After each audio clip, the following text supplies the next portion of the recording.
எங்கள் அன்பின் பரலோக பிதாவே, கர்த்தராகிய இயேசு கிறிஸ்துவின் மூலம் உம்மண்டையிலே வருகிறோம்.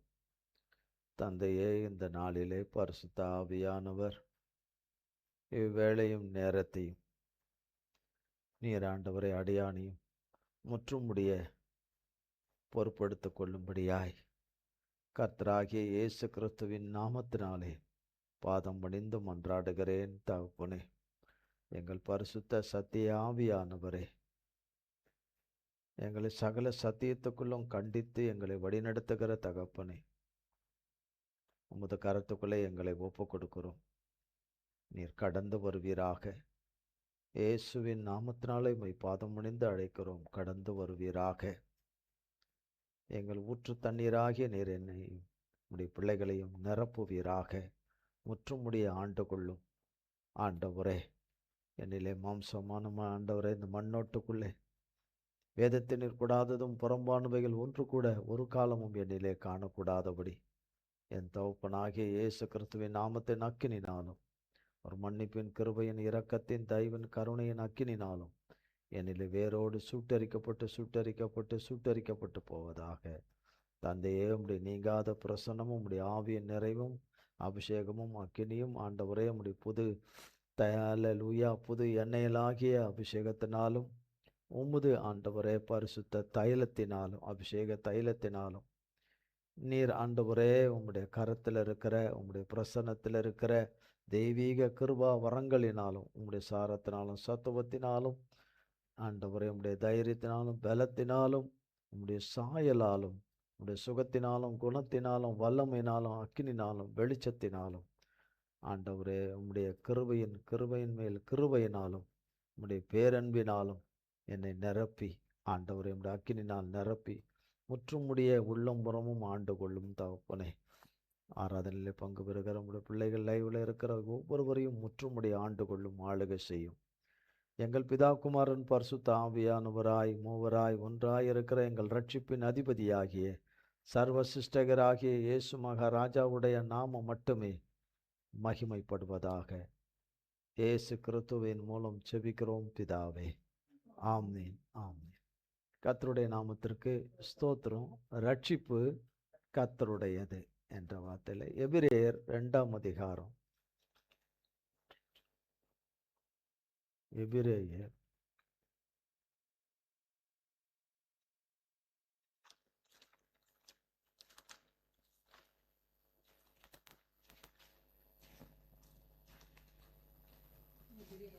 எபிரேயர் 2ஆம் அதிகாரம் 4ஆம் வசனம்.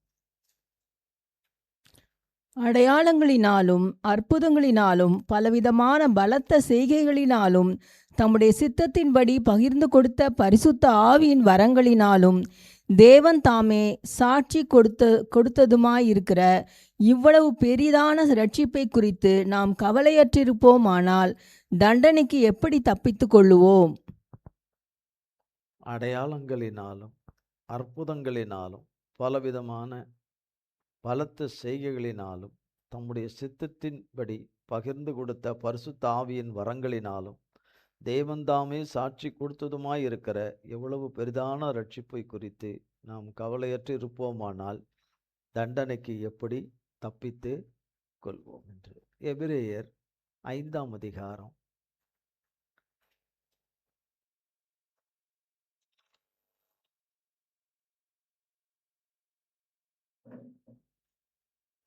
1-10. அன்றியும் மனுஷரில் தெரிந்து கொள்ளப்பட்ட எந்த பிரதான ஆசாரியனும் பாவங்களுக்காக காணிக்கைகளையும் பலிகளையும் செலுத்தும்படி மனுஷருக்காக தேவ காரியங்களை பற்றி நியமிக்கப்படுகிறான். தானும் பலவீனம் உள்ளவனானபடியினாலே அறியாதவர்களுக்கும் நெறி தப்பி போனவர்களுக்கும் இரங்கத்தக்கவனாயிருக்கிறான். அது நிமித்தம் அவன் ஜனங்களுடைய பாவங்களுக்காக பலியிட வேண்டியது போல தன்னுடைய பாவங்களுக்காகவும் பலியிட வேண்டியதாயிருக்கிறது. மேலும் ஆரோனைப் போல தேவனால் அழைக்கப்பட்டால் ஒழிய ஒருவனும் இந்த கனமான ஊழியத்துக்கு தானாய் ஏற்படுகிறதில்லை. அந்தபடியே கிறிஸ்துவும் பிரதான ஆசாரியராகிறதற்கு தம்மை தாமே உயர்த்தவில்லை. நீர் என்னுடைய குமாரன், இன்று நான் உம்மை ஜெனிப்பித்தேன் என்று அவரோடே சொன்னவரே அவரை உயர்த்தினார். அப்படியே வேறொரு இடத்திலும் நீர் மெல்கிசேதேக்கின் முறைமையின்படி என்றென்றைக்கும் ஆசாரியராய் இருக்கிறீர் என்று சொல்லியிருக்கிறார். அவர் மாம்சத்தில் இருந்த நாட்களில் தம்மை மரணத்தினின்று ரட்சிக்க வல்லமை உள்ளவரை நோக்கி பலத்த சத்தத்தோடும் கண்ணீரோடும் விண்ணப்பம் பண்ணி வேண்டுதல் செய்து தமக்கு உண்டான பயபக்தி நிமித்தம் கேட்கப்பட்டு அவர் குமாரனாயிருந்தும் பட்ட பாடுகளினாலே கீழ்ப்படிதலை கற்றுக்கொண்டு தாம் பூரண ஆன பின்பு தமக்கு கீழ்ப்படுகிற யாவரும் நித்திய ரட்சிப்பை அடைவதற்கு காரணராகி மெல்கிசேதேக்கின் முறைமையின்படியான பிரதான ஆசாரியர் என்று தேவனாலே நாமம் தரிக்கப்பட்டார். கர்த்தருடைய நாமத்திற்கு ஸ்தோத்திரம். 7ஆம் வசனம், அவர் மாம்சத்தில் இருந்த நாட்களில் தம்மை மரணத்திலிருந்து ரட்சிக்க வல்லமையுள்ளவரை நோக்கி, பிதாவை நோக்கி பலத்த சத்தத்தோடும் கண்ணீரோடும் விண்ணப்பம் பண்ணி வேண்டுதல் செய்து தமக்கு உண்டான பக்தியின் நிமித்தம் கேட்கப்பட்டு, பிதாவினிடத்தில் கேட்கப்பட்டு அவர் குமாரனாயிருந்தும் பட்ட பாடுகளினாலே கீழ்ப்படிதலை கற்றுக்கொண்டு தாம் பூரணமான பின்பு தமக்கு கீழ்ப்படுகிற யாவருக்கும், அவருக்கு கீழ்ப்படுகிற யாவருக்கும். அவர் இந்த உலகத்தில் பாடுபட வேண்டிய அவசியம் கிடையாது. பாடுகளை கீழ்ப்படியாமனாலே சம்பாதித்த நம்மை அந்த பாடுகளிலிருந்து நீங்களாக்கி ரட்சிக்க கர்த்தர் தம்மை பாடுகளுக்கு, நொறுக்குதலுக்கு, பிக்கப்படுவதற்கு, கிழிக்கப்படுவதற்கு ஒப்பு கொடுத்தார். ஒப்பு கொடுத்த தேவனிடத்திலிருந்து இப்படிப்பட்ட வழியில், இப்படிப்பட்ட பாடுகளில், சிலுவையின் பாடுகள் வழியில் தான் கர்த்தர் தம்முடைய ஜனத்துக்கு பாவ மன்னிப்பின் ரட்சிப்பை அருளி செய்தார். சாதாரணமாக இது மனிதனுக்கு கிடைக்கல. சாதாரணமாக அது கிடைக்கக்கூடியதும் அல்ல. அது அவரிடத்திலிருந்து வருது. ஆனால் அது வந்தது மிகுந்த உபத்திரவத்தின் வழியில் தன்னை பலியாய் கொடுத்து, ஜீவ பலியாய் கொடுத்து இந்த மகத்தான ரட்சிப்பை சிலுவையில் மனுமக்கள் யாவருக்கும் கர்த்தர் உண்டு பண்ணி கொடுத்தார். சிலுவையில் ஏற்படுத்தி கொடுத்தார். அதை குறித்து கவலையற்று இருப்போமானால் என்று தான் எபிரேயர் 2ஆம் அதிகாரத்தில் 4ஆம் வசனத்தில் இப்படி சொல்லப்பட்டது. எவ்வளவு பெரிதான தேவன்தாமே சாட்சி கொடுத்ததுமாய் இருக்கிற எவ்வளவு பெரிதான ரட்சிப்பை குறித்து கவலையற்று இருப்போமானால் தண்டனைக்கு எப்படி தப்பித்து கொள்வோம் என்று சொல்லி வேதத்தில் நமக்கு மிக தெளிவாக தேவன் அதை எழுதி வைத்திருக்கிறார். தீத்து 3ஆம் அதிகாரம், தீத்து பக்கத்திலே தான், தீத்து 3ஆம் அதிகாரம் 1 - 8, பேஜ் 296, பேஜ் 296. துரைத்தனங்களுக்கும் அதிகாரங்களுக்கும் கீழ்ப்படிந்து அடங்கி இருக்கவும் சகலவிதமான நற்கிரியைகளையும் செய்ய ஆயத்தமாயிருக்கவும் ஒருவனையும் தூஷியாமலும் சண்டை பண்ணாமலும் பொறுமையுள்ளவர்களாய் எல்லா மனுஷருக்கும் சாந்த குணத்தை காண்பிக்கவும் அவர்களுக்கு நினைப்பூட்டு. ஏனெனில் முற்காலத்திலே நாமும் புத்தியினரும் கீழ்ப்படியாதவர்களும் வழி தப்பி நடக்கிறவர்களும் பலவித இச்சைகளுக்கும் இன்பங்களுக்கும் அடிமைப்பட்டவர்களும் துர்க்குணத்தோடும் பொறாமையோடும் ஜீவனம் பண்ணுகிறவர்களும் பகைக்கப்படத்தக்கவர்களும் ஒருவரை ஒருவர் பகைக்கிறவர்களுமாயிருந்தோம். நம்முடைய இரட்சகராகிய தேவனுடைய தயையும் மனுஷர் மேலுள்ள அன்பும் பிரசன்னமான போது நாம் செய்த நீதியின் கிரியைகளின் நிமித்தம் அவர் நம்மை இரட்சியாமல் தமது இரக்கத்தின்படியே மறுஜென்மம் முழுக்கினாலும் பரிசுத்த ஆவியினுடைய புதிதாக்குதலினாலும் நம்மை இரட்சித்தார். தமது கிருபையினாலே நாம் நீதிமான்களாக்கப்பட்டு நித்திய ஜீவன் உண்டாகும் என்கிற நம்பிக்கையின்படி சுதந்திரராகத்தக்கதாக அவர் நமது இரட்சகராகிய இயேசு கிறிஸ்து மூலமாய் அந்த பரிசுத்த ஆவியை நம்மேல் சம்பூர்ணமாய் பொழிந்தருளினார். இந்த வார்த்தை உண்மையுள்ளது. தேவனிடத்தில் விசுவாசமானவர்கள் நற்கிரியைகளை செய்ய ஜாக்கிரதையாயிருக்கும்படி நீ இவைகளை குறித்து திட்டமாய் போதிக்க வேண்டுமென்று விரும்புகிறேன். இவைகளே நன்மையும் மனுஷருக்கு பிரயோஜனமுமானவைகள். இது பவுல் சொல்றார். பவுல் சொல்றார் தீத்துவுக்கு, தன்னுடைய ஆவிக்குரிய மகனுக்கு அவர் எழுதின கடிதத்தில் இதை சொல்றார். முற்காலத்தில் எப்படி இருந்தோம், துரத்தனங்களுக்கும் அதிகாரங்களுக்கும். இப்போ துரத்தனங்கள், சத்ருவனுடைய துரத்தனங்கள் என்று சொல்லும்போது சத்ருவனுடைய எல்லா கிரியைகளுக்கும், அவனுடைய கிரியைகளுக்கெல்லாம் கீழ்ப்படிந்து அடங்கி, துரத்தனங்களுக்கும் அதிகாரங்களுக்கும் கீழ்ப்படிந்து அடங்கி இருக்கவும், சகலவிதமான நற்கிரியைகளை செய்யவும் ஆயத்தமாக இருக்கவும், ஒருவனை தூஷியாமலும் சண்டை பண்ணாமலும் பொறுமை உள்ளவர்களா எல்லா மனுஷருக்கும் முன்பாக சாந்த குணத்தை காண்பிக்கும் அவர்களுக்கு நினைப்பூட்டு. ஏனெனில் முற்காலத்திலே நாமும் புத்தியினரும் கீழ்ப்படியாதவர்களும் வழி தப்பி நடக்கிறவர்களும். என்னென்ன இதிலெல்லாம் இருந்தோன்னு, முற்காலத்தில் நாமும், நம்ம எல்லா மனுஷரும், இதில் நான் இல்லை நீ இல்லைன்னு யாரும் அதெல்லாம் சொல்லலாம் முடியாது. முற்காலத்தில் நாமும் புத்தியினரும் கீழ்ப்படியாதவர்களும் வழி தப்பி நடக்கிறவர்களும் பலவிதமான இச்சைகளுக்கும் இன்பங்களுக்கும் அடிமைப்பட்டவர்களும் துர்க்குணத்தோடும் பொறாமையோடும் ஜீவனம் பண்ணுகிறவர்களும் பகைக்கப்படத்தக்கவர்களும் ஒருவரை ஒருவர் பகைக்கிறவர்களுமாயிருந்தோம். அப்படி இருந்த நம்மை நம்முடைய இரட்சகராகிய தேவனுடைய தயையும் மனுஷன் மேல் உள்ள அன்பும் பிரசன்னமான போது, கர்த்தருடைய தயவும் அன்பும் பிரசன்னமான போது, நாம் செய்த நீதியின் கிரியைகளினால் அவர் நம்மை ரட்சியாமல் தமது இரக்கத்தின்படியே மறுஜன்ம முழுக்கினாலும் கல்வாரி சிலுவை மரணத்தினுடையது, மறுஜன்ம முழுக்கினாலும் பரிசுத்த ஆவியினுடைய புதிதாக்கினாலும் நம்மை ரட்சித்தார். கர்த்தருடைய ரத்தம் சிந்தப்பட்டு அவருடைய மன்னிப்பு நமக்கு கிடைச்சி, அவருடைய பரிசுத்தமாக்குதல் உண்டு பண்ணி, அவருடைய ஜீவனாலும் அவருடைய ஆவியானவராலும் இந்த ரட்சிப்பை நமக்கு சிலுவையில நமக்கு உண்டு பண்ணி கொடுத்தார். கர்த்தர் உண்டு பண்ணி கொடுத்தார் என்று. இந்த ரட்சிப்பை இப்படி தான் சிலுவையில தேவன் நமக்கு கொடுத்தார். நாம எப்படிப்பட்டவர்களா இருந்தவர்களுக்கு இதை கொடுத்தாருன்னு. பூமியில ஒருவனும் நல்லவனும் கிடையாது, நல்லவளும் கிடையாது. எல்லாரும் உத்தமர்களும் கிடையாது, மகா பரிசுத்தர்களும் கிடையாது. மகா பரிசுத்தரும் உத்தமரும் நீதிபரரும் நன்மை செய்கிறவரும் உண்மை உள்ளவருமாயிருக்கிறவரும் அப்பழுக்கற்றவரும் தீமை இல்லாதவரும் வஞ்சிக்காதவரும் ஏமாற்றாதவரும் கைவிடாதவருமாயிருக்கிற கர்த்தர் மட்டும்தான் அந்த விலையேற பெற்ற நன்மை செய்கிற தேவன். அந்த நன்மை செய்கிற தேவன் நம்மிடத்துல பார்க்கும் பொழுது சண்டை பண்ணுகிறவர்களும் தூஷிக்கிறவர்களும் ஒரு பொறாமை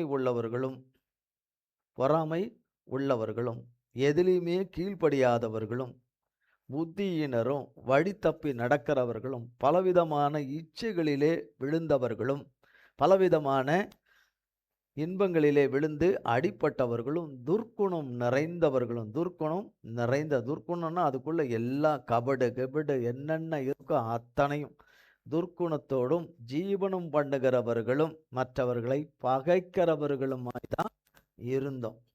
அப்படிப்பட்டவருக்குத்தான் தேவனுடைய தயையும் தேவனுடைய அன்பும் மனுஷனுக்கு சிலுவையிலே தேவன் தன்னை கொடுத்து பிரசன்னமான அந்த பாக்கியத்தினாலே கர்த்தர் ரட்சித்தார். ரட்சிப்பு கர்த்தருடையது.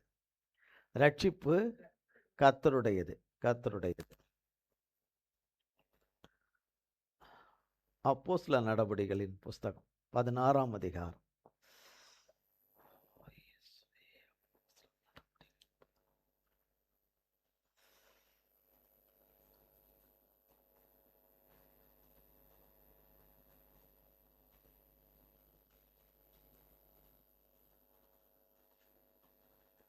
எடுத்தாச்சா? பேஜ் 180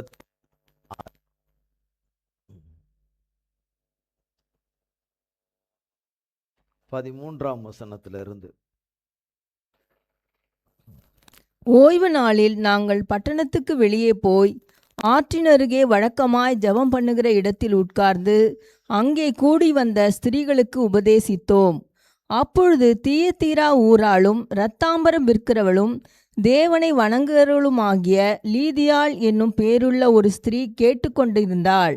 பவுல் சொல்லியவைகளை கவனிக்கும்படி கர்த்தர் அவள் இருதயத்தை திறந்தருளினார். அவளும் அவள் வீட்டாரும் ஞானஸ்நானம் பெற்ற பின்பு அவள் எங்களை நோக்கி, நீங்கள் என்னை கர்த்தரிடத்தில் விசுவாசம் உள்ளவள் என்று எண்ணினால் என் வீட்டிலே வந்து தங்கியிருங்கள் என்று எங்களை வருத்தி கேட்டுக்கொண்டாள். நாங்கள் ஜெபம் பண்ணுகிற இடத்துக்கு போகையில் குறி சொல்ல ஏவுகிற ஆவியை கொண்டிருந்து குறி சொல்லுகிறதினால் தன் எஜமான்களுக்கு மிகுந்த ஆதாயத்தை உண்டாக்கின ஒரு பெண் எங்களுக்கு எதிர்பட்டாள். அவள் பவுலையும் எங்களையும் பின்தொடர்ந்து வந்து, இந்த மனுஷர் உன்னதமான தேவனுடைய ஊழியக்காரர், இரட்சிப்பின் வழியை நமக்கு அறிவிக்கிறவர்கள் என்று சத்தமிட்டாள். இப்படி அநேக நாள் செய்து கொண்டு வந்தாள்.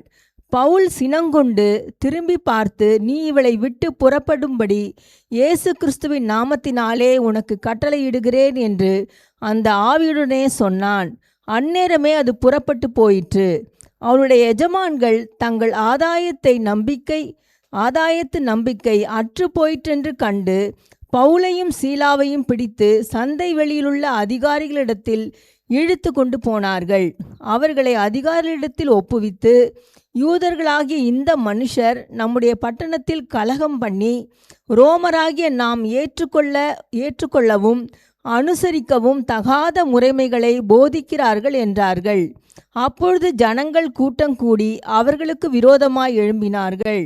அதிகாரிகள் அவர்கள் வஸ்திரங்களை கிழித்து போடவும் அவர்களை அடிக்கவும் சொல்லி அவர்களை அநேக அடி அடித்த பின்பு சிறைச்சாலையிலே வைத்து அவர்களை பத்திரமாய் காக்கும்படி சிறைச்சாலைக்காரனுக்கு கட்டளையிட்டார்கள். அவன் இப்படி கட்டளையை பெற்று அவர்களை உட்காவல் அறையிலே அடைத்து அவர்கள் கால்களை தொழுவ மரத்திலே மாட்டி வைத்தான். நடு ராத்திரியிலே பவுலும் சீலாவும் ஜெபம் பண்ணி தேவனை துதித்து பாடினார்கள். காவலில் வைக்கப்பட்டவர்கள் அதை கேட்டு கொண்டிருந்தார்கள். சடிதியிலே சிறைச்சாலையின் அஸ்திபாரங்கள் அசையும்படியாகவும் பூமி மிகவும் அதிர்ந்தது. உடனே கதவுகள் எல்லாம் திறவுண்டது. எல்லாருடைய கட்டுகளும் கழன்று போயிற்று. சிறைச்சாலைக்காரன் நித்திரை தெளிந்து சிறைச்சாலையின் கதவுகள் திறந்திருக்கிறதைக் கண்டு கட்டுண்டவர்கள் ஓடி போனார்கள் என்று எண்ணி பட்டயத்தை உருவி தன்னை கொலை செய்து கொள்ள போனான். பவுல் மிகுந்த சத்தமிட்டு, நீ உனக்கு கெடுதி ஒன்றும் செய்து கொள்ளாதே, நாங்கள் எல்லாரும் இங்கேதான் இருக்கிறோம் என்றான். அப்பொழுது அவன் தீபங்களை கொண்டு வரச் சொல்லி உள்ளே ஓடி நடுநடுங்கி பவுலுக்கும் சீலாவுக்கும் முன்பாக விழுந்து அவர்களை வெளியே அழைத்து வந்து, ஆண்டவமாரே, ரட்சிக்கப்படுவதற்கு நான் என்ன செய்ய வேண்டும் என்றான். அதற்கு அவர்கள், கர்த்தராகிய இயேசு கிறிஸ்துவை விசுவாசி, அப்பொழுது நீயும் உன் வீட்டாரும் ரட்சிக்கப்படுவீர்கள் என்று சொல்லி அவனுக்கும் அவன் வீட்டிலிருந்த யாவருக்கும் கர்த்தருடைய வசனத்தை போதித்தார்கள். மேலும் ராத்திரியில் அந்நேரத்தில் தானே அவன் அவர்களை அழைத்து கொண்டு போய் அவர்களுடைய காயங்களை கழுவினான். அவனும் அவனுடையவர்கள் அனைவரும் உடனே ஞானஸ்நானம் பெற்றார்கள். பின்பு அவன் அவர்களை தன் வீட்டிற்கு கூட்டிக் கொண்டு போய் அவர்களுக்கு போஜனம் கொடுத்து தன் வீட்டார் அனைவரோடும் கூட தேவனிடத்தில் விசுவாசம் உள்ளவனாகி மனமகிழ்ச்சியாயிருந்தான். பொழுது விடிந்த பின்பு அந்த மனுஷரை விட்டு விடுங்கள் என்று சொல்ல அதிகாரிகள் சேவகர்களை அனுப்பினார்கள். சிறைச்சாலைக்காரன் பவுலுக்கு இந்த வார்த்தைகளை அறிவித்து, உங்களை விடுதலையாக்கும்படிக்கு அதிகாரிகள் கட்டளை அனுப்பினார்கள். ஆகையால் நீங்கள் இப்பொழுது புறப்பட்டு சமாதானத்துடனே போங்கள் என்றான். அதற்கு பவுல், ரோமராகிய எங்களை அவர்கள் நியாயம் விசாரியாமல் வெளியரங்கமாய் அடித்து சிறைச்சாலையிலே போட்டார்கள். இப்பொழுது இரகசியமாய் எங்களை விடுதலையாக்குகிறார்களோ? அப்படியல்ல, அவர்களே வந்து எங்களை வெளியே அழைத்து அனுப்பிவிடட்டும் என்றான். சேவகர் இந்த வார்த்தைகளை அதிகாரிகளுக்கு அறிவித்தார்கள். ரோமராய் இருக்கிறார்கள் என்று அவர்கள் கேட்டபொழுது பயந்து வந்து அவர்களுடனே தயவாய் பேசி அவர்களை வெளியே அழைத்து கொண்டு போய் பட்டணத்தை விட்டு புறப்பட்டு போகும்படி கேட்டுக்கொண்டார்கள். அந்தபடி அவர்கள் சிறைச்சாலையிலிருந்து புறப்பட்டு லீதியானிடத்திற்கு போய் சகோதரரை கண்டு அவர்களுக்கு ஆறுதல் சொல்லி போய்விட்டார்கள். கர்த்தர் சொல்லிதான் இவங்க அந்த இடத்துக்கு போனாங்க என்று வேதம் சொல்லப்படுகிறது. அப்போஸ்தலர் 16:10 அந்த தரிசனத்தை அவன் கண்டபோது, அந்த தரிசனத்தை அவன் கண்டபோது, எந்த தரிசனத்தை? 9ஆம் வசனத்துல பாருங்க, 9:10. அங்கே ராத்திரியிலே பவுலுக்கு ஒரு தரிசனம் உண்டாயிற்று.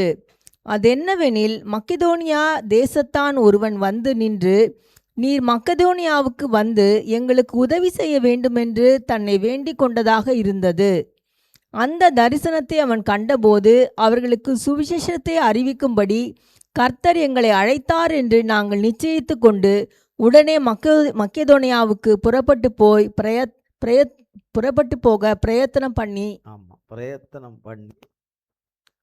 அப்போ கர்த்தர் ஒரு தரிசனத்தை கர்த்தர் கொடுத்தார். அந்த தரிசனத்தை அவர் ஆராய்ந்து, அதை கர்த்தருக்குள்ள ஆராய்ந்து அறிந்து நிதானித்து, சரி இது கர்த்தர் கொடுத்தது, கர்த்தர் அந்த இடத்துக்கு சுவிசேஷத்தை அறிவிக்கிறதுக்கு கர்த்தர் அனுப்புறார். அப்போ கர்த்தர் அனுப்புறாருன்னா அதில் எந்த பிரச்சனையும் இருக்காது, எந்த கஷ்டமும் இருக்காது, எந்த பாடுகளும் இருக்காது, எந்த உபத்திரமும் இருக்காது, எந்த அடிகளும் நொறுக்குதலும் இருக்காது. ஆமென். இருக்காது. ஏன்னா கர்த்தர் தான் அனுப்புறாரு. இவங்க போறாங்க, சுவிசேஷத்தை அறிவிக்க போறோம். கர்த்தர் நல்லவர், வல்லவர். அவரே நம் பாவங்களை மன்னிக்கிறவர், சிலுவையில மன்னித்தவர், நமக்காக இரத்தம் சிந்தினவர், ஜீவனை தந்தவர்.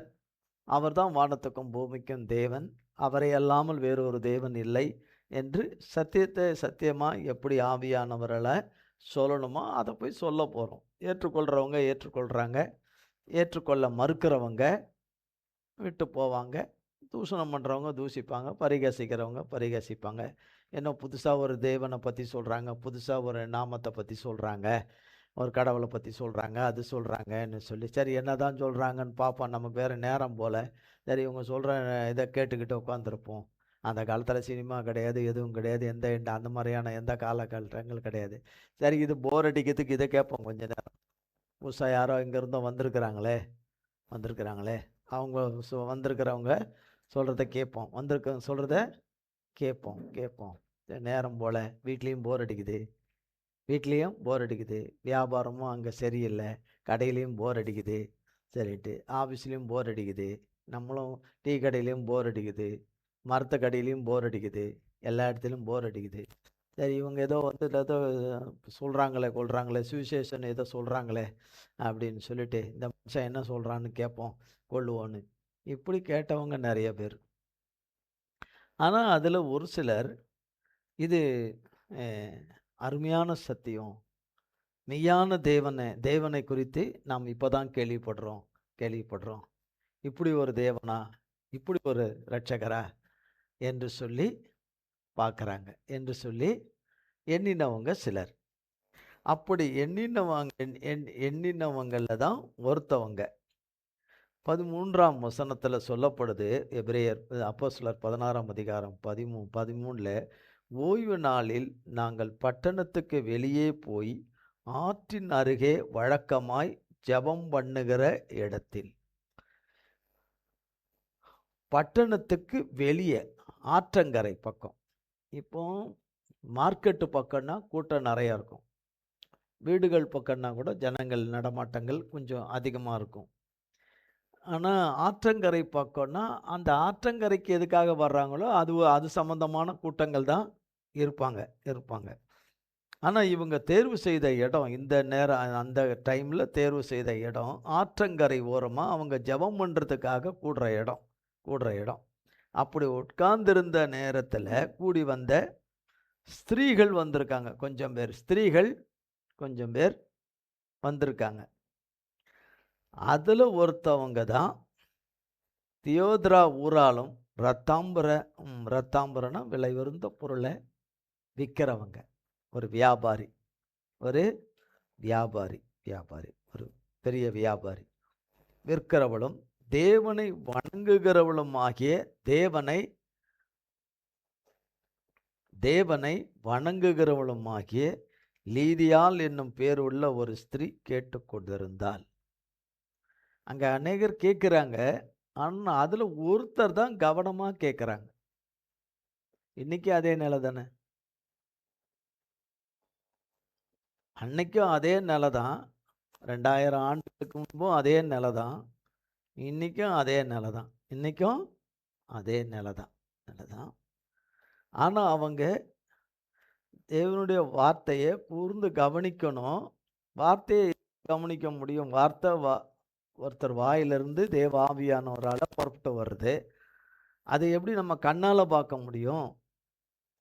காதால கேட்கலாம், ஆனா கண்ணுல எப்படி பார்க்க? வேத வசனத்தின் மூலமா நம்ம பார்க்கலாம். இன்னைக்கு நமக்கு கொடுக்கப்பட்டிருக்கு, அதிலிருந்து நம்ம பார்க்கலாம். ஆனா வர்ற வார்த்தையை நம்ம கண்ணால பார்க்க முடியும்? அதை கவனமா அது கண்ணுல பார்க்க முடியாட்டிலும் அது ஆவியாவும் ஜீவனாவும் வல்லமையாய் இருந்தாலும் அதை என்ன செய்கிறாங்க? கவனிக்கிறாங்க.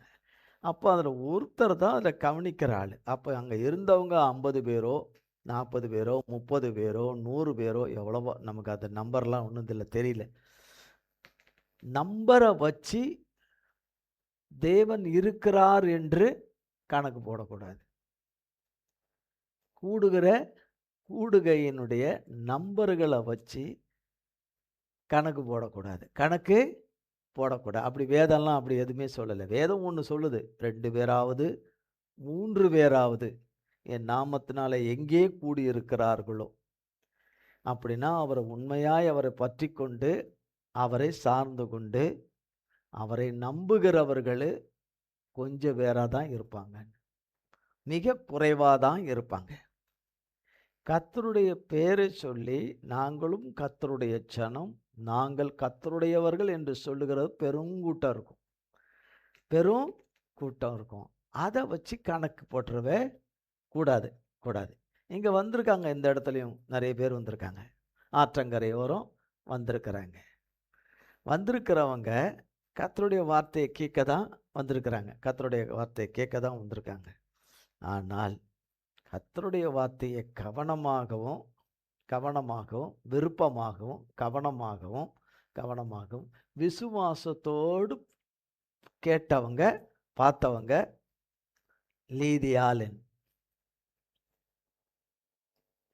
பவுல் என்ன பாருங்கன்னு சொல்லலை, அவர் என்ன பாருன்னு சொல்லலை. அவர் என்ன பாரு, நீ உட்கார்ந்துருக்கிற அந்த மண்ணை பாருன்னு சொல்ல. குனிஞ்சு மண்ணை பார்த்துக்கிட்டு இருக்காது, இல்லாத நீ குனிஞ்சிக்கிட்டு தரையை பார்த்துக்கிட்டு இருக்காத, இல்லை நீ குனிஞ்சிட்டு உன் கையில் ஏதோ புஸ்தகம் இருந்துச்சுன்னா அதை வச்சு பார்த்துக்கிட்டு இருக்காது. நீ உட்கார்ந்துருக்கிற இடம் ஆற்று பக்கத்தில் இருக்கிறதுனால ஆற்று தண்ணியை பார்த்துக்கிட்டு இருக்காது, இல்லை அந்த ஆற்றுக்கு போக்கும் வரவுமா இருக்கிறவங்கள பார்த்துக்கிட்டு இருக்காது. அங்கே கேட்குற சத்தம் என்ன சத்தம்னு அந்த சத்தத்துக்கு செவியை கொடுத்துக்கிட்டு நீ கவனம் செதைஞ்சிக்கிட்டு இருக்காத. இதில் எதுலேயும் கவனம் சிதையாதபடி, அதுலேயும் அந்த அம்மா பிஸ்னஸ்மேன், அந்த அம்மா அதுவும் விலை உயர்ந்த வியாபாரம் பண்ணுறவங்க. இப்போ அவங்களுக்குள்ள என்ன வந்திருக்கணும் சிந்தனை? அவங்க பிஸ்னஸ் காரியம், அவங்க காரியம், அவங்களோட பிழைப்பு காரியம், வருமானத்துக்குரிய காரியம், அதை பெருக்கிற காரியம் இல்லையா, அது உள்ள ஓடணும். அப்படிப்பட்ட சிந்தனைக்கும் எண்ணத்துக்கும் லீதியால் இடம் கொடுக்கலையா. லீதியாளுக்கு குடும்ப வாழ்க்கை இருக்குது.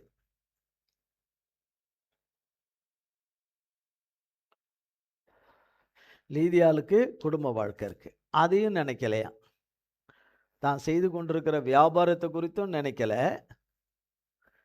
அந்த நாள் எந்த நாளுன்னு நமக்கு தெரியாது. திங்கக்கிழமையிலேருந்து ஞாயிற்றுக்கிழமையிலேருந்து வந்த ஒரு வாரத்துக்கு இருக்கிற அந்த 7 நாளில் அது எந்த நாளுன்னு போடப்படலை அப்படின்னு நினைக்க. ஆனால் 13ஆம் வசனத்தில் முதல் வரி போடப்பட்டிருக்கு, ஓய்வு நாளில் என்று போடப்பட்டிருக்கு. சனி ஞாயிறுக்குள்ளே இருக்கிற அந்த நாள் ஓய்வு நாள் என்று போடப்பட்டிருக்கு, ஓய்வு நாள் என்று. அப்போ வேற எங்கேயோ நேரத்தை கழிக்காதபடி, அல்லது தேவ சமூகத்துக்கு வரேன்னு கணக்கு காட்டி கழிச்சிட்டு போயிடாதபடி, கழிச்சிட்டு போயிடாதபடி, இன்னைக்கு நான் அட்டன் பண்ணிட்டேன், ஆராதனைக்கு வந்து அட்டன் பண்ணிட்டேன், வந்து வந்துட்டேன் அப்படின்னு கொடுக்காதபடி. நான் மெய்யாகவே தேவனை தேடி தான் வந்திருக்கிறேன், தேவனை நாடி தான் வந்திருக்கிறேன், அவர் பிரசன்னத்தை நாடி தான் வந்திருக்கிறேன் என்று இருக்கிறவர்கள் கொஞ்சம் கொஞ்சம்னா ரொம்ப கொஞ்சம் பேராக தான் இருப்பாங்க. அதில் நாம் இருக்கிறோமா, என்னையும் உள்பட நாம் இருக்கிறோமான்னு கர்த்தருக்கு தான் வெளிச்சம். அப்போ லீதியாளுக்குள்ள கர்த்தருக்கு பயப்படுகிற பயமும் அந்த விழிப்புடைமையும், கர்த்தருக்கு பயப்படுகிற பயம், அந்த விழிப்புடைமை வந்த நோக்கம் தேவ வார்த்தையை கேட்க வந்திருக்கிற நோக்கம். அந்த தேவ வார்த்தையை கேட்க வர்ற நோக்கத்தை விட்டுறக்கூடாது. என்ன செய்யக்கூடாது? விட்டுறக்கூடாது. ஒரு ஒரு ஒரு 10 ஆங்கில எழுத்து ஒரு ஒரு ஒரு கோர்வையில் வரக்கூடியதில் 2 எழுத்து இல்லை. ஆனால் நம்ம அதை அர்த்தத்தை புரிஞ்சு கொள்ள முடியுமா? அந்த 10 எழுத்துக்குரிய அர்த்தம் அதில் வந்துருமா? அதில் 2 விடுபட்டுடுச்சுன்னா அர்த்தம் வந்துருமா? வரவே வராது. அப்போ இடையில இந்த 2 இடையில அந்த எப்படி அந்த 2 வார்த்தை இல்லையோ, அது போல கவனிக்கிறதுல 2 பிடுங்கிட்டான்னா, 2 எடுத்துட்டான்னா ஒண்ணுமே போச்சு. அப்போ வந்தது எல்லாமே வீணா போச்சு. வந்தது எல்லாம் அப்படி எத்தனை வருடம் வீணாயிருக்கும், எத்தனை ஓய்வு நாள் வீணாயிருக்கும், எத்தனை சண்டே காலையில் வீணாயிருக்கும், எத்தனை சண்டே ஈவினிங் வீணாயிருக்கும், எத்தனை டியூஸ்டே வீணாயிருக்கும். அது வீணாயிருக்கும். தேவ சமூகத்துக்கு வரக்கூடாதபடி பிரிக்கிற காரியம் ஒரு பக்கம் இருக்கு, இழுக்கிற காரியம் ஒரு பக்கம் இருக்கு. தேவ சமூகத்துக்கு வர முடியாதபடி இருக்கிற நியாயமான காரியங்களும் சிலது இருக்கும். நியாயமான சில காரியங்களுக்கு அது நியாயமா இல்லையான்னு கர்த்தருக்கு தெரியும், நியாயமா இல்லையான்னு தெரியும். ஆனால் நான் பங்கு பெற்றேன், தேவ சமூகத்தில் வந்தேன், தேவ சமூகத்துக்குள்ளே வந்து பங்கு பெற்றேன் என்று இருக்கிற அடியான் எப்படி நான் இதில் பங்கு பெற்றேன் என்றது தான் முக்கியம். நான் யார் வேணும்னு வந்தேனோ, யார் வார்த்தையை கேட்க வந்தேனோ, யார் பிரசன்னத்தில் இருக்கணும்னு வந்தேனோ, அந்த அவருடைய பிரசன்னத்துக்குள்ள நான் வருவேனானால் எனக்குள்ள கொஞ்சம் கொஞ்சமாக மாற்றம் வரும். அப்போ எனக்குள்ள அந்த மாற்றம் வரல, அவர் வார்த்தையை எனக்கு கேட்கக்கூடாதபடி என்னை இடுப்புண்டு போக செய்கிற காரியம் ஏன் இன்னும் கட்டாகலை? ஏன் அந்த கட்டுகள் கலலை? அப்போ தேவனுடைய மேல இருக்கிற பிடிப்பை விட வேற எதுலேயோ பிடிப்பு அதிகம் இருக்குது. அது 100 இருக்கலாம், 100 விதத்தில் இருக்கலாம். அது மனுஷர் வாயில வரவே வராது. அப்போ அந்த பிடிப்பு எதுலையோ இருக்கலாம். நான் ஒரு பல வகையான பிடிப்பை பிடிச்சுக்கிட்டு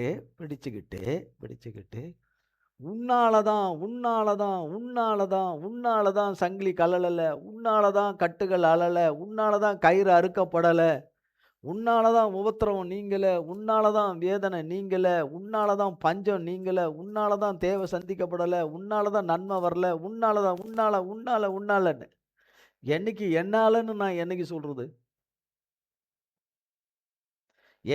என்னாலன்னு என்னைக்கு நான் சொல்றது? என் பாவம், என் அக்கிரமம், என் மீறுதல், என் கீழ்ப்படியாமை, ஆண்டவரே என் செவி கூடாமல் போன தன்மை, உம்மை விட்டு விலகின தன்மை, உமக்கு பிரியமில்லாதது செய்தது, நீர் சொன்ன இதை காத்து கொள்ளாமல் போனது, ஆண்டவரே அடியான் என்னைக்கு சொல்றது? அவன்தான் இவன்தான் வந்தவன் போனவன் ஏத்தவன் இருக்கிறவன் தங்கி இருக்கிறவன் அவன்தான்னா எப்படி? எல்லாம் அவன்தான். சரி, நான் ரட்சிக்கப்பட்டிருக்கிறேன்னா என்னுடைய ரட்சிப்புக்கேற்ற கனிகள் என்கிட்ட இருக்கணும்ல. நான் ரட்சிக்கப்பட்டிருக்கிறேன், என் புருஷன் ரட்சிக்கப்படலை, என் மனைவி ரட்சிக்கப்படலை. புருஷன் பார்க்கணும் இல்லை, மனைவியினுடைய நடக்கையை பார்க்கணும், அவளுடைய கிரியைகளை பார்க்கணும், அவள் பேச்சுக்களை பார்க்கணும், அவளுடைய ஒவ்வொரு நடக்கையும் பார்த்து அட அற்புதம்! கல்யாணம் கட்டும்போது இப்படி இல்லை, அடேங்கப்பா எவ்வளவு மாற்றம் பேச்சில் ஒவ்வொன்றும் இல்லை. அவளால் தான் இந்த குடும்பம் இன்னைக்கு இருக்குது. அவள் பண்ணுற ஜபத்தினால தான் இருக்குது. அவள் நடக்கையில் நல்ல நடக்க, நல்ல வார்த்தை வாயிலேருந்து வர்றதெல்லாம் அருமையான வார்த்தை அவள் வாயிலெல்லாம் சொல்லிட்டு மூச்சு விட்டா அவள் தேவாலயத்தில் தான் இருப்பா. மூச்சு விட்டாலே எங்கே தான் இருப்பா? தேவாலயத்தில் தான் இருப்பா அவள், வேற எதுலேயுமே இல்லைல்ல சொல்லி அப்படின்னு புருஷன் பார்க்கணும்ல.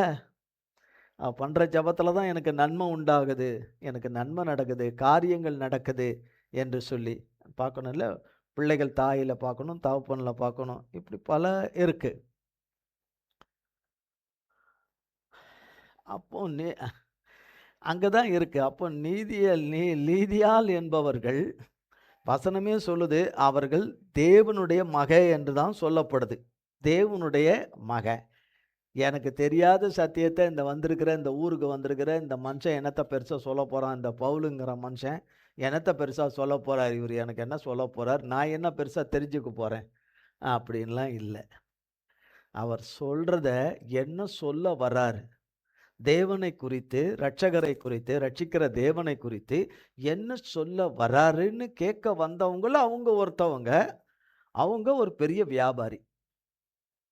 அவங்க அப்போ எவ்வளோ பிஸியாக இருக்கணும் அவங்க.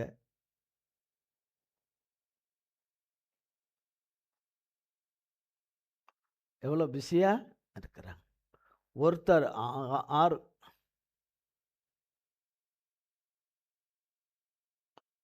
ஒருத்தர் ஆர்வமாக கேட்குறாங்க, ஆசையாக கேட்குறாங்க, விருப்பமாக கேட்குறாங்க.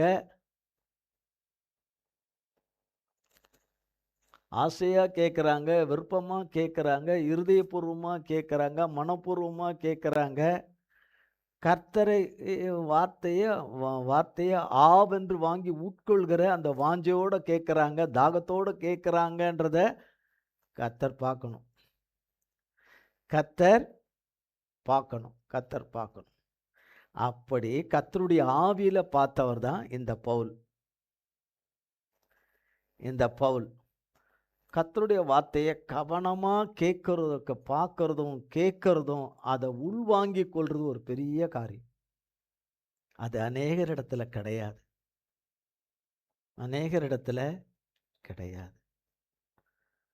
ஏசாமி ஒரு இடத்துல சொல்றாரு, விதைகள் விதைக்கப்படுது, கர்த்தருடைய வார்த்தை இருதயத்தில் வந்த உடனே பறவைகள் வந்து பட்சித்துட்டு போயிடுது. அந்த விதைன்னா தேவனுடைய வார்த்தையை, தேவனுடைய வசனத்தை இருதயமாகிய நிலத்துல வந்து விழுது. பறவைகள் வந்து பட்சிட்டு, அப்படின்னா சாத்தானின் மனுஷர்கள். அதில் எல்லாமே 99.99 சொந்தக்காரி தான். அது அம்மாவாக இருக்கலாம், அப்பாவாக இருக்கலாம், தாத்தாவாக இருக்கலாம், பாட்டியாக இருக்கலாம், கூட்டம் யாரோ என்னவோ, எந்த உறவோ அண்ணன் தம்பி யார் வேணா இருக்கலாம். அதுக்கு அடுத்த மற்ற மனுஷர். பறவைகள் வந்து பட்சித்து போட்டது. அப்படி நிறைய சொல்லுவார். ஒன்றும் கற்பாறையில் விதைக்கப்பட்டது, முள்ளுகளிலே விதைக்கப்பட்டது.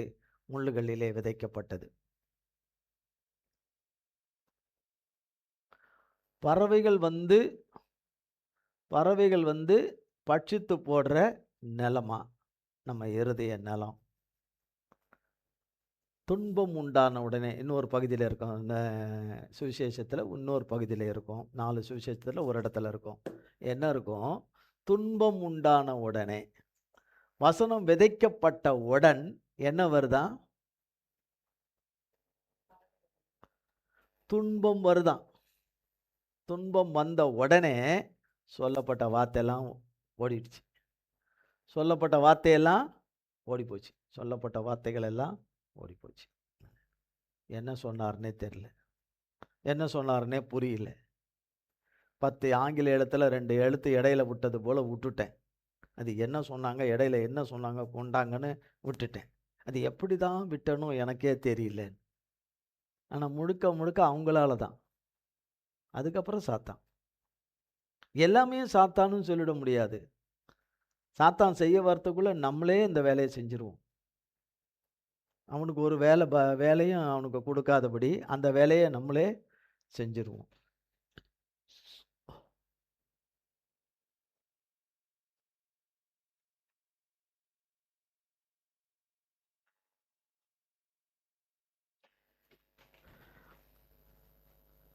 அப்போ அந்த நீதியாள் என்பவளை குறித்து ஏன் எழுதியிருக்கணும்? அங்கே வந்தவங்களெல்லாம் எழுதியிருக்கலாம்ல. வந்தவங்க யாரையும் எழுதுகிற மாதிரி இல்லை அதில். அந்த அம்மா நல்லா கவனிச்சாங்கன்றதுனால தான் எழுதல. அப்போ எந்த அளவுக்கு தேவனுக்கு அந்த அம்மா நடந்திருக்கணும், வேதத்தில் ஒரு இடத்துல அவங்கள குறித்து எழுதப்பட்டிருக்கணும். எழுதப்பட்டிருக்கணும்.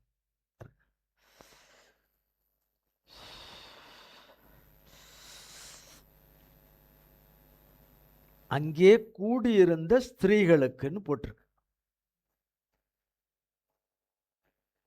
அங்கே கூடியிருந்த ஸ்திரீகள்னா நீதியால் மாதிரி நிறைய ஸ்திரீங்க இருந்திருக்காங்க, நிறைய ஸ்திரீங்க இருந்திருக்கிறாங்க. அந்த இதில் உள்ள ஒரு ஸ்திரீயை குறித்து சொல்லப்படுது 14ஆம் வசனம். வாசிங்கம்மா.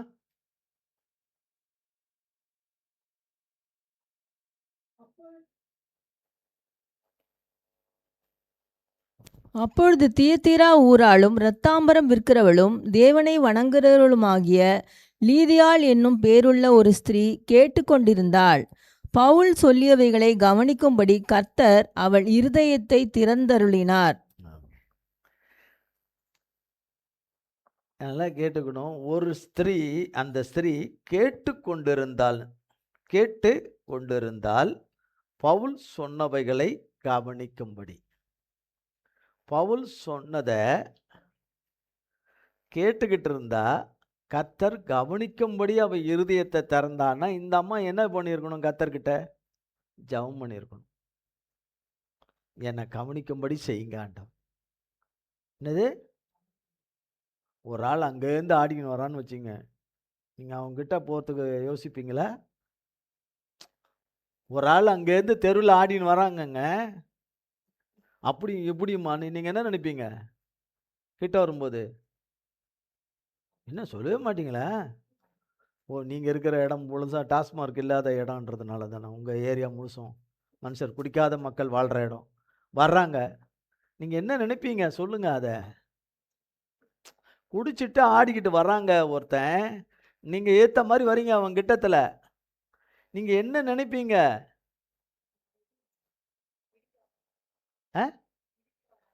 வந்து நம்ம மேலே வந்து ஊந்துற போகிறான்னு, நம்ம மேலே வந்து இடிச்சு ஊந்துற போகிறான்.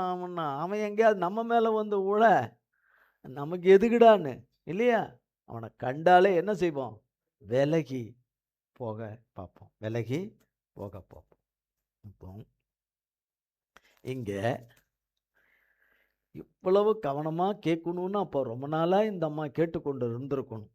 அப்போ இப்படி கேட்டவங்களுக்கு இருதயத்தை திறக்கிறாரு. இருதயத்தை திறக்கிறவங்க தான் கவனிக்க முடியும். இருதயத்தை ஒன்று சாத்தான் அடைக்கிறான், இல்லைன்னா அவங்களே அடைச்சிக்கிறாங்க. ஒன்று சாத்தான். இப்போ பாருங்க, முடிந்த பிறகு நிறைய செய்திகளை கேட்குறாங்க. முடிந்த பிறகு நிறைய செய்தியை கேட்குறாங்க. அதில் ஒரு தூக்கமே வர்றதில்லை. நீங்கள் அதெல்லாம் பார்த்தீங்கன்னா அப்படி உடம்பெல்லாம் புல்லரிக்கும். ஒரு சின்ன டயர்டாக இருக்காது, ஒரு சோர்வே இருக்காது, ஒரு பலவீனம் இருக்காது. என்னால் முடியல, என்னால் பேச முடியலங்கிற அந்த ட்ராமாலாம் அதில் இருக்காது. எதுவுமே இருக்காது, ஒன்றுமே இருக்காது. அதில் அவ்வளோ உற்சாகமாக இருக்கும். இதை பார்க்க இப்படி இருக்கக்கூடாதுங்கிற உள்ளத்துக்கு மிகுந்த மன வலியும் மன மடிவும் உண்டாவது. மனம் மடிவது எவ்வளவு, அவர் இங்கிலீஷில் சொல்லுவாங்க, அவுலாங், எவ்வளவு காலம் இதே நிலையில் ஒரே ஒரு தலையில் இருக்கிற முடி அளவு கூட ஒரு மாற்றம் கிடையாது. so many years ஒரு மாற்றமும் கிடையாது. அப்படின்னும் போது அந்த இருதயத்துக்கு இருக்கிற வலியை எவைகளால் ஒப்பிடப்படுறது? சிலுவையில் தகப்பன் நமக்காக வாங்கின வலிக்கிட்ட இதுக்கும் அதுக்கும் சம்மந்தம் கிடையாது. மனுஷரில் அந்த வலி எப்படி இருக்கும்? ஒரே சத்தியம்தான். சத்தியம் புறப்படுகிற இடத்துல கேட்க முடியல. சத்தியம் கொடுக்கப்படாத இடத்துல வர சத்தியத்தை கேட்க முடியுது. சரி, அப்படியாவது ஏதாவது ஒரு நன்மை உண்டாகுதா? இல்ல. இல்ல. இங்கே இந்த மிக கவனமாக கவனித்தார்கள் என்று. பிறகு அவர்கள் வீட்டுக்கு கூட்டு போறாங்க. அந்த இடத்துல அவங்க ஊழியம் செய்து கொண்டு வராங்க. குறி சொல்ற ஆவி உள்ளவ ஒருத்தி இருந்து அங்க எஜமானுக்கு ஆதாயத்தை உண்டு பண்ணுகிற என்று அந்த ஸ்திரீக்குள்ள இருக்கிற அந்த குறி சொல்லுகிற ஆவி, அந்த எஜமா அது என்ன வழி பண்ணானோ அதுக்குள்ள போய் அந்த ஆவி இருந்து அவனுக்கு ஆதாயத்தை, அவனுக்கு நல்ல வருமானத்தை உண்டு பண்ணி கொண்டு வருது. அந்த ஆவியை பவுல் கர்த்தருடைய நாமத்தினால வெளியேற்றிட்டார். வெளியேற்றும்படியா வந்தது. அது கர்த்தருடைய நாமத்தினால வெளியேறி போச்சு. இப்போ குறி சொல்ல முடியாது. குறி சொல்ல முடியாது. அது ஆதாயத்தை அடைந்தவர்களுக்கு பெரும் கோபம். இப்படிப்பட்ட ஒரு சம்பவங்கள் அவர் போய் கர்த்தர் சுவிசேஷத்தை அறிவிக்க சொல்லியிருக்கிற இடத்துல நடக்க போகுதுன்னு பவுலுக்கு தெரியாது. பவுலுக்கும் சீலாவுக்கும் தெரியாது. ஆனால் அப்படி ஒன்று நடந்துருச்சு. அதனால அவங்க கர்த்தருக்கு விரோதமான காரியங்களை செய்தான் என்று வேறு விதமாக அவங்க எல்லாம் சொல்லி, கலகத்தை உண்டு பண்ணினான், அதை உண்டு பண்ணினான், இதை உண்டு பண்ணினான்னு பொய் குற்றச்சாட்டுகளை உண்டு பண்ணி அடித்து நொறுக்கி 10ஆம் வசனம் பாருங்க. 19ஆம் வசனம் கொஞ்சம் முடிஞ்சா வாசிக்க முடியுமா? 19ஆம் வசனம். அவளுடைய எஜமான்கள் தங்கள் ஆதாயத்து நம்பிக்கை அற்று போயிற்றென்று கண்டு பவுலையும் சீலாவையும் பிடித்து சந்தை வெளியிலுள்ள அதிகாரிகளிடத்தில் இழுத்து கொண்டு போனார்கள். 20. அவர்களை அதிகாரிகளிடத்தில் ஒப்புவித்து, யூதர்களாகிய இந்த மனுஷர் நம்முடைய பட்டணத்தில் கலகம் பண்ணி ரோமராகிய நாம் ஏற்றுக்கொள்ளவும் அனுசரிக்கவும் தகாத முறைமைகளை போதிக்கிறார்கள் என்றான். 22, 23. அப்பொழுது ஜனங்கள் கூட்டம் கூடி அவர்களுக்கு விரோதமாய் எழும்பினார்கள். அதிகாரிகள் அவர்கள் வஸ்திரங்களை கிழித்து போடவும் அவர்களை அடிக்கவும் சொல்லி அவர்களை அநேக அடித்த பின்பு சிறைச்சாலையிலே வைத்து அவர்களை பத்திரமாய் காக்கும்படி சிறைச்சாலைக்காரனுக்கு கட்டளையிட்டார்கள். அவன் இப்படிப்பட்ட கட்டளையை பெற்று அவர்களை உட்காவலறையிலே அடைத்து அவர்கள் கால்களை தொழுவ மரத்தில் மாட்டி வைத்தான். நடு ராத்திரியிலே பவுலும் சீலாவும் ஜெபம் பண்ணி தேவனை துதித்து பாடினார்கள். காவலில் வைக்கப்பட்டவர்கள் அதை கேட்டுக்கொண்டிருந்தார்கள். சடுதியிலே சிறைச்சாலையின் அஸ்திபாரங்கள் அசையும்படியாக பூமி மிகவும் அதிர்ந்தது. உடனே கதவுகள் எல்லாம் திறவுண்டது. எல்லாருடைய கட்டுகளும் கழன்று போயிற்று.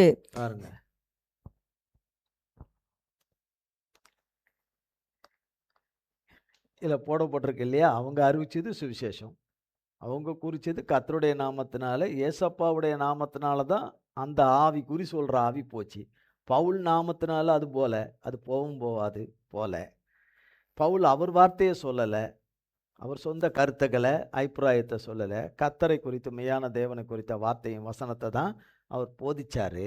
கர்த்தரை அழைச்சாரு, கர்த்தருடைய சித்தத்தில் தான் அங்கே போனார், கொண்டார். காரியங்கள் எல்லாம் விபரீதங்களாய் போயிருச்சு, எல்லாமே போயிருச்சு. இதை கேட்ட கர்த்தருடைய பிள்ளைகள் எல்லாம் இருப்பாங்க. லீதியால் உள்பட அநேகர் இருந்திருப்பாங்க. இப்படி ஒன்று நடந்துருச்சேன்னு சொல்லி. ஆனால் அவர்களும் கண்டிப்பாக எல்லாரும் கர்த்தரிடத்துல விண்ணப்பம் பண்ணி கதறி ஜெபித்துட்டு இருந்திருப்பார்கள். இங்கே போடப்படவில்லை என்றாலும் அவர்கள் கண்டிப்பாக ஜெபித்து கொண்டு இருந்திருப்பார்கள். அந்த இடத்துல கலவரங்கள் உண்டாயிடுச்சு. இப்போ அவங்கள அநேக அடிகளை அடித்து எல்லாம் பண்ணி அவங்கள கொண்டு போய் காலை பிடிச்சி கெட்டிட்டாங்க. மேலே காலை தொழுவு மரத்திலே மாட்டி வைத்தார்கள். காலை பிடிச்சிட்டாங்க, காலை கையை கெட்டி பிடிச்சிருக்காங்க. இப்போ நமக்கு ஒரு கொசு கடிக்குதுன்னா எப்படிங்கிறோம். இப்போ அவங்க எதுவும் பண்ண முடியாது கைகளால், தங்கள் சொந்த கைகளால். இப்போ உங்களை தொங்க விட்ருக்காங்கன்னு வச்சுக்கோங்க,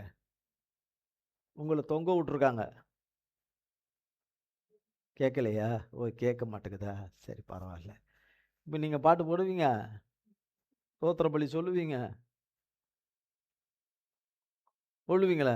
நிச்சயமா சொல்ல மாட்டீங்க. சொல்ல மாட்டீங்க. ஆனா இவர்கள் எப்படி நடந்தார்கள் என்று வேதம் சொல்லுகிறது. நடுராத்திரியிலே பவுலும் சீலாவும் முதல்ல ஜெபம் பண்ணி, முதலாவது ஜெபம் பண்ணி தேவனை தூஷித்தார்கள் என்று. தேவனை தேவனை தூஷித்தார்கள் என்று. தேவனை தூஷித்தார்கள். ஆமா. சும்மா நம்ம ஒண்ணும் சொல்லல. 2 தடவை சொல்றதெல்லாம் சும்மா சொல்லல. நம்ம ஏதோ சொல்லணுமேன்றதுக்காக சொல்லல. இங்க பிரசங்கம் பண்றத கவனிங்க. நாங்க எப்படி பண்றோம்ன்றது சொல்றதுக்கு, ஆட்டுறதுக்காகலாம் சொல்லல. சொல்லும்போது எப்படி ஆமோதிக்கிறாங்க பாருங்க. தேவனை துதித்து பாடினார்கள். தேவனை துதித்து பாடினார்கள். அந்த சிறைச்சாலையில எவ்வளோ பேர் இருந்தாங்க? பக்கத்து செல்லுல எத்தனை பேர் இருந்தாங்கன்னு, நம்ம அந்த அறைகள்ல இருந்தாங்கன்னு நமக்கு தெரியாது. ஆனா இதுல இருந்திருக்கிறாங்கன்னு போடப்பட்டிருக்குது. வாசிக்கிறேன். ஆனா இருந்திருக்கிறாங்க. அந்த ஜெயில்ல இதுவரைக்கும் அந்த ஜெயில்ல என்னைக்கு கட்டினானுங்களோ, எவ்வளவு இருந்தாங்களோ, இதுக்கு முன்னாடிலாம் நடக்காத ஒரு சம்பவம் அங்க நடக்குது. என்னன்னா, ஜெபம் நடக்குது. அங்க குற்றவாளிகளுக்கு குடுக்கப்படுற தண்டனையை விட கொடுமையான தண்டனை தேவ பிள்ளைகளுக்கு கொடுக்கப்பட்டிருக்குது. இந்த கொடுமையும் கொடூரமும். இது மகா குற்றவாளிகளுக்கு கொடுக்கப்படுகிற தண்டனையை விட, அடிகளும் நொறுக்குதலை விட இவங்களுக்கு அதை விட 50 மடங்கு அதிகம். 50 மடங்கு அதிகம். 50 மடங்கு அதிகம். அதிகம். நான் சொல்லிட்டேன். கர்த்தருடைய வார்த்தையை சொன்னதுனால, சுவிசேஷத்தை சொன்னதுனால, கர்த்தருடைய நாமத்தினால, குறி சொல்ற ஆவியை கர்த்தருடைய நாமத்தினால அனுப்புனதுனால, தங்கள் ஆதாய தொழில் போயிடுச்சின்னு சொல்றதுனால பொறாமையும் எரிச்சலும் கொண்டு பலவிதமான பொய் குற்றச்சாட்டுகளை கொண்டு வந்து அநியாயமாய் தண்டிக்கப்படுகிறார்கள்.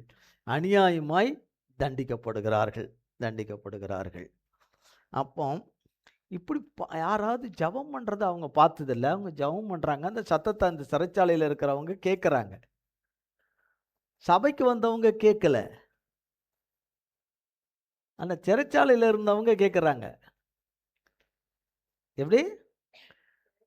சிறைச்சாலையில் கர்த்தரும் அவங்களுக்கும் எந்த சம்பந்தமே இல்லை, எங்களுக்கும் கர்த்தருக்கும் சம்பந்தம் இல்லை அப்படின்றவங்களும், இது வரைக்கும் ஜெபத்தை கேட்டதும் இல்லை, இப்படி ஒரு பாட்டை கேட்டதே இல்லைங்கிறவங்க முறை ஜெபத்தையும் பாட்டையும் கேட்குறாங்க. கர்த்தரை குறித்து தான் பாடியிருப்பாங்க 2 பேருமே. அங்கே இசையா இருந்தது, பேட் இருந்ததா, கீபோர்டு இருந்ததா, ட்ரம்ஸ் இருந்ததா? ஏன்னா அது இருந்தால் தான் நம்ம ஆவியில் நம்ம எழும்புவோம் பெரும்பாலும். இல்லையா? அதெல்லாம் எதுவுமே இல்லை. பாடகர் குழு இருந்தாங்களா? இல்லை. எல்லாமே அவங்க தான். மெசஞ்சரும் அவங்க தான், பாடகர்களும் அவங்க தான். மெசஞ்சரும் அவங்க தான், பாடகரும் அவங்க தான். ஜெபம் பண்ணுறவங்களும் அவங்க தான், பாடுறவங்களும் அவங்க தான், துதிக்கிறவங்களும் அவங்க தான். அந்த 2 பேர் தான்.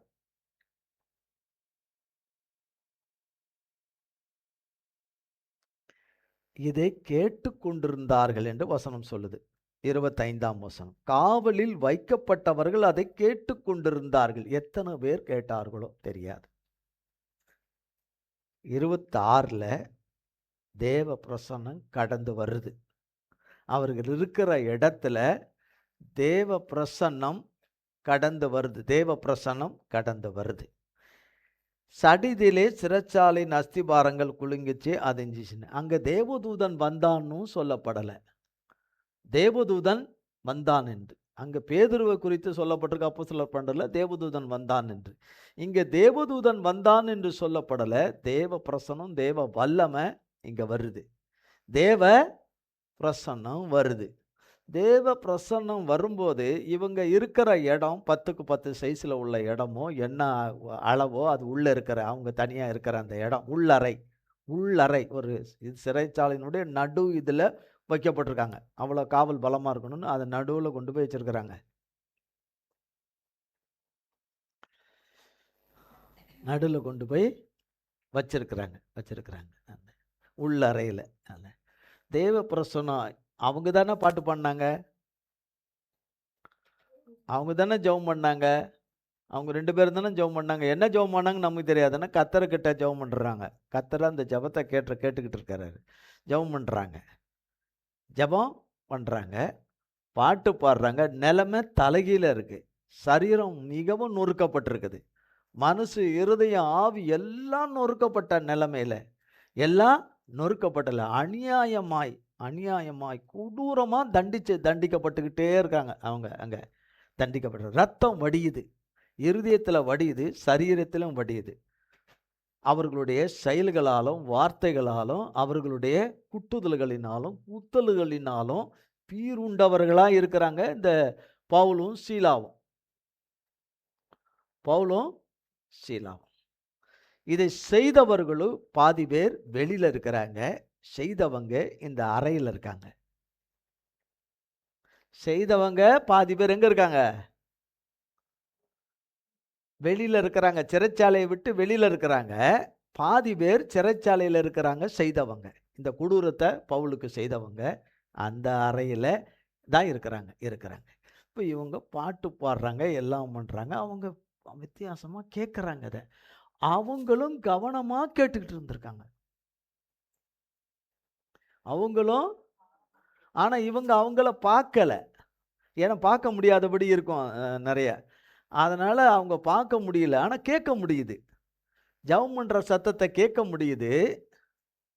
அது என்னதான் ஜெபம் பண்றாங்கன்னு கேட்போமேன்னு. இப்படி யாராவது இப்படி ஜெபம் பண்ண முடியுமான்னு அவங்க கேட்கறாங்க. இதுவரைக்கும் அவங்க கேட்டதில்ல. கவனமா அவங்க கேட்கறாங்க. அடுத்தது பாட்டு சத்தத்த கேட்கறாங்க. ஒருவேளை பாடியிருப்பாங்க. ஒருவேளை அவங்களுக்கு பாட சரியா வரலன்னா கூட, அட்லீஸ்ட் அவங்களுக்கு தெரிஞ்ச வரைக்கும் இந்த பாட்ட கேட்க இப்ப அப்படித்தானே நம்மளும் பாடுறோம். ஒருத்தர் பாடுறாரு, நம்ம பாடுறோம்ல. பாடுறது இப்போ சமீப காலமா நம்ம என்ன பண்ணுறது கொடுமை. நம்ம அந்த பாடுற வரிகள பார்க்க முடியல. ஆனா, பாடுற அந்த வார்த்தையின் சத்தத்த கேட்டு பாடுறோம். சிலது பழக்கப்பட்டதா இருந்தா நமக்கு அது வந்துருது வெளியில. அந்த பாட்டின் வரிகள், அர்த்தங்கள் நமக்கு வெளியில வந்துருது. அப்போ அவங்க இதுக்கு முன்னாடி பாட்டு பாடி பிராக்டிஸ் எடுத்திருக்காங்க. வெறும் பிராக்டிஸ் எடுத்துட்டா பிரசன்னம் வந்துராது. பாட்டு பாடி பிராக்டிஸ் எடுத்துட்டா மட்டும் வந்துராது. தேவனோடு இருக்கிறவர்கள் பாடுகிற பாடல்ல தேவ பிரசன்னம் வருது. தேவ ஆவியானவர் வராரு. தேவ ஆவியானவர் எங்கே உண்டோ அங்க விடுதலை உண்டு என்று வேதம் சொல்லுகிறது. தேவனுடைய ஆவி எங்கே உண்டோ அங்க விடுதலை உண்டு என்று வேதம் சொல்லுகிறது. அப்ப அவங்க அத கேட்டுக்கிட்டு இருக்கிறாங்கன்னா, கேட்க வேண்டிய இடத்துல இருந்து கேட்கக்கூடிய நிலையில இருக்கணும்ன்ற நிலையில இருக்கிறவங்க எப்படி கேட்கணும்? அதுல எந்த மாறுதலே இல்லன்னா அது எப்படி இருக்கும்? இல்லையா? இருக்கவே நம்ம நல்லா கவனிக்கணும். இப்ப நமக்கு நாம குக் பண்ணி, இல்ல நமக்கு ஒருத்தர் குக் பண்ணி, அத நம்ம சாப்பிடுறது எப்படி இருக்குது? குடிக்கிறது எப்படி இருக்குது? டிவில சமைக்கிறது, பண்றது, கொள்றதெல்லாம் பார்த்துட்டு சூப்பரா இருக்கு, அப்படி இருக்கு, இப்படி இருக்குது, எப்படி இருக்குது? வயிறு நிறைஞ்சிருமா? டேஸ்ட் தெரிஞ்சிருமா? சத்துவம் உள்ள வருமா? ஆனா எத விரும்புறாங்க தெரியுங்களா? அந்த டிவில, அந்த ஃபோன்ல வேற குக் பண்ணி குடுக்குறாங்க பாருங்க. வார்த்தை, வசனம், பாட்டு என்னன்னு. அத ஆன்னு வாங்குறவன். ஆனா தான் பாடி, தான் கேட்டு, தான் இது பண்ணி பண்றது எப்படி இருக்கு? லைவா இருந்து நம்ம பண்ற இது வாங்கி சாப்பிடுறது புரியலையோ? கடவுளே! நம்ம சமைச்சு, இல்ல நமக்காக நம்ம ஒருத்தர் ஏற்படுத்தி சமைச்சு, நம்ம சாப்பிடுறது எப்படி இருக்கு? டிவில சூப்பரா வகை வகையா காட்டுறான். சூப்பரா இருக்குன்னா நம்ம வாய்க்கு போயிருச்சா அது? அது சாப்பிட்ட மாரி ஆகுமா? சுவைச்ச மாரி ஆயிடுமா? அப்ப ஏன் அத விரும்புறோம்? ஏன் அத விரும்புறோம்? இன்னைக்கு வரைக்கும் எனக்கும் விடை கிடைக்கல. ஏன் விரும்புறோம்? அப்போ இதை கேட்டுக்கொண்டிருந்தார்கள் என்று. உடனே கதவுகள் ஆனா நடந்த சம்பவம் சடிதில்லை என்று. பவுலும் சீலாவும் எதிர்பாராத நேரம். அங்கே இருக்கிறவங்களுக்கும் யாருக்கும் எதிர்பாராத நேரம், கணிக்காத நேரம், நினையாத நேரம் அங்கே நடக்குது. உடனே கதவுகள் திறவுண்டது. கதவுகள் திறவுண்டது. இது யார் அடைத்தாங்களோ, அதுக்குரிய அதிகாரத்தை பெற்றவர்கள் இருக்கிறார்களோ, உத்தரவை கொடுத்தவர்கள் இருக்கிறார்களோ, அவர்களை தவிர யாராலும் இதை திறக்க முடியாது. காக்கிறவர்களோ கொள்றவர்களோ அதுக்கு மேல் அதிகாரியோ திறக்க முடியாது. இதுக்கு உரியவர்கள் யாரோ அவர்கள் உத்தரவு கொடுத்தாதான் இது திறக்க முடியும். ஆனால் எல்லாருக்கும் மேலே இருக்கிறவர்கிட்ட இருந்து உத்தரவு வந்துருச்சு. சிங்காசனத்தில் வீற்றிருக்கிறவர் ஒருவரும் சேரக்கூடாத இடத்துல வாசம் பண்ணி இருக்கிற பரிசுத்தருடைய இடத்துலேருந்து உத்தரவு வந்துருச்சு. உத்தரவு வந்த உடனே கதவு திறந்துட்டு, அப்போ அவர் உத்தரவிட்ட நேரமும் அது இங்கே பெற்றுக்கொள்கிற நேரமும் எந்த நேரமோ அந்த நேரத்தில் கதவு திறந்துட்டு தேவ பிள்ளைகளுக்கு அடைக்கப்பட்ட கதவு திறந்துட்டு நல்லா கேட்டுக்கணும். உடனே கதவெல்லாம் திறவுண்டதுன்னு போட்டிருக்கு. பவுல் இருந்த அந்த அறையின் கதவு திறவுண்டதுன்னு போடலை. பவுலும் சீலாவும் இருந்த அந்த அறையின் கதவு திறந்ததா போடலை. அவங்க கட்டுகள் அறந்ததா கண்டுதா மட்டும் அப்படின்னு போடலை. இந்த பாட்டை கேட்டுக்கிட்டு ஜபத்தை கேட்டுக்கிட்டு கவனமாக இருந்து அப்படியே அதில் ஒன்றாக இசைஞ்சிருந்தாங்களே, எங்கெல்லாம் அந்த அறையின் ஒவ்வொரு பகுதிக்குள்ள தேவ பிரசன்னம் வந்து இறங்கிச்சோ அத்தனை இடத்துலையும் கழட்டிச்சு. கதவு திறந்துட்டு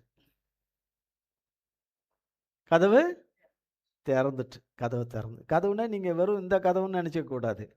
கதவு திறந்துட்டு கட்டுகளும் கலண்டு போயிற்று. கட்டுகள் எல்லாம் கலண்டு போயிற்று. அலண்டு உருண்டுட்டாங்க எல்லாரும். அலறாங்க. ஏன்னா அந்த டைமில் வந்து இப்படி ஒரு சம்பவம் நடந்துச்சுன்னா அந்த காவல் காக்கிறவங்க அத்தனை பேரையும் கொலை செஞ்சிருவாங்க. அந்த காலத்தில் காவல் காத்தவங்கள மொத்த பேரையும் கொண்டு விடுவாங்க. அரசாங்கத்தில் யாரையும் உயிரோட வைக்க மாட்டாங்க. அதிகாரி உள்பட அத்தனை தலையை எடுத்துருவாங்க. அதுக்கப்புறம் தான் உங்களுக்கு நீங்கள் கெடுதல் உண்டு பண்ணிக்காதீங்கன்னு பவுல் சொல்லி, வேற வழியில் மேலெடுத்த உத்தரவத்தின்படி நடந்து கொண்டவர்கள் அதை பார்த்து தான் அப்படி சொல்கிறார். நீங்கள் அப்படி செஞ்சுக்காதீங்க என்று சொன்ன மாத்திரத்தில் இவங்க இதெல்லாம் பார்த்த பிறகு இதன் மூலமாக கர்த்தர் எவ்வளோ பெரிய தேவன் அப்படின்றத அறிஞ்சு அவங்க நாங்கள் ரட்சிக்கப்படுவதற்கு ஆண்டவருமானே நாங்கள் என்ன செய்யணும் அப்படின்னு கேட்டு ரட்சிப்புக்கேற்ற தேவ வசனங்களை பவுல் அவங்களுக்கு போதிக்கிறார். யார் அடித்தாங்களோ அவங்க இவங்களுக்கு காயம் கட்டி மருந்து போட்டு எல்லாம் பண்ணி அவங்க வீட்டுக்கு கூட்டு போய் உணவு கொடுத்து அவங்கள பராமரித்து அவங்கள போஷித்து அவங்கள இது பண்ணி அவங்களுக்கு அந்த இருதயம் எப்படி இருந்திருக்கு பாருங்க. தேவனுடைய வார்த்தையை கேட்ட அத்தனை பேரும் ரட்சிக்கப்பட்டுட்டாங்க.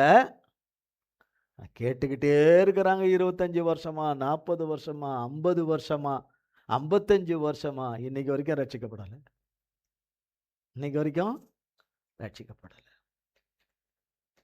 எதை கேட்டாங்கன்னே தெரியல. இது வரைக்கும் எதை கேட்குறாங்கன்னே தெரியல. என்னதான் கேட்டுக்கிட்டு இருப்பாங்கன்னே தெரியல. இன்னைக்கு கேட்டோம் எங்களை மாதிரி கேட்டவங்க யார் இல்லைன்னு பிதற்றுகிற காரியம், சொல்லுகிற காரியம் நிறைய. ஆனால் உள்ளேயோ ஒரு விஷயமும் இல்லை. கர்த்தருடைய ஒரு காரியமும் விஷயங்களும் ஒன்று கூட கிடையாது. அப்போ பாருங்க, அவங்க ரட்சிக்கப்பட்டு அப்பவே ஞானஸ்தானம் எடுத்துட்டாங்க. முழுக்க ஞானஸ்தானம் அப்பவே முழுக்க ஞானம் எடுத்து கர்த்தர் அங்கே வச்சிருந்த அந்த அவருடைய தெய்வீகமான காரியம் அங்கே நிறைவேறிற்று. ரட்சிப்புக்கேற்ற அந்த காரியம் கர்த்தரால நிறைவேறிற்று. ரட்சிப்பு அவருடையது. எங்கேயோ அவர்கள் சிறைச்சாலையில் இருந்த அதிகாரிங்க, அதை சேர்ந்தவங்க, அந்த அறையிலெல்லாம் இருந்து தங்கி இருந்தவங்க, வேற ஒரு காரணத்தின் நிமித்தமாக அங்கே அடைக்கப்பட்ட அத்தனை பேருக்கும் கர்த்தரால ரட்சிப்பு உண்டாயிற்று. பவுலையும் சீலாவையும் ரட்சிப்பு உண்டாயிற்று. யாரும் எதிர்பாராத ரட்சிப்பு உண்டாயிற்று. ரட்சிப்பு கர்த்தருடையது, வேற யாருக்கிட்டையும் கிடையாது. ரட்சிப்பு கர்த்தருடையது. கர்த்தர் இந்த வார்த்தையை நமக்கு ஆசீர்வதிப்பாராக. இந்த நாள் ஞாயிற்றுக்கிழமை காலை ஆராதனை கணக்கு முடிந்தது.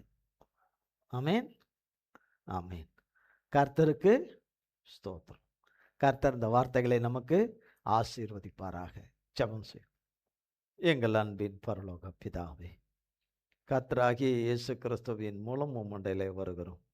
தந்தையாகிய தேவனை, இந்த நாளிலும் வேளையிலும் இந்த மிகுந்த கிருபையின் தயவினாலே எங்கள் ரட்சிப்பின் அதிபதி இந்த ஆராதனையை, உம்முடைய ஆராதனையை, உம்முடைய மகிமைக்குரிய இந்த ஆராதனையை மனுஷன் பார்க்கிற விதமாக இல்லை என்றாலும், மனுஷன் நிதானிக்கிற விதமாக இல்லை என்றாலும், மனுஷன் எண்ணுகிற விதமாக இல்லை என்றாலும், இன்றளவும் ஆண்டவரை வானவிழாவில ஆண்டவரை தூஷிக்கிற தூஷணங்களுக்கு அளவே கிடையாது, பரிகாசங்களுக்கு அளவே கிடையாது.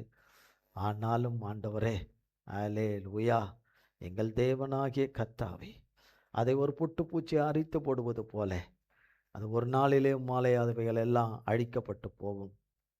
அதற்கு உரியவைகளும் அழிக்கப்பட்டு போகும். கர்த்தருடைய ரட்சிப்போ என்றென்றைக்கும் நிலைத்திருக்கும் என்று ஏசாயாவிலே வாசிக்கிறபடி, கர்த்தாவே, இன்றைய நாளிலே உடைய ரட்சிப்பின் ஊழியத்தை நடக்கும்படி, நடத்தி முடிக்கும்படி, கிருபையாய் முடிக்கும்படி, கிருபை உள்ள தேவன், ரட்சிப்பின் தேவன் பாராட்டின கிருபைக்காகவும், மகிமை உள்ள உடைய பரிசுத்த நாமம் மகிமைப்பட்டதற்காகவும் கோடி ஸ்தோத்திரம். ஆராதனையிலே பங்கு பெற்ற யாவரையும் உமது கரத்திலே ஒப்பு கொடுக்கிறோம். உடைய கல்வாரி இரத்தத்தினாலே மூடிக்கொள்ளும். இயேசு கிறிஸ்துவின் மூலம் ஜெபிக்கிறோம் பிதாவே.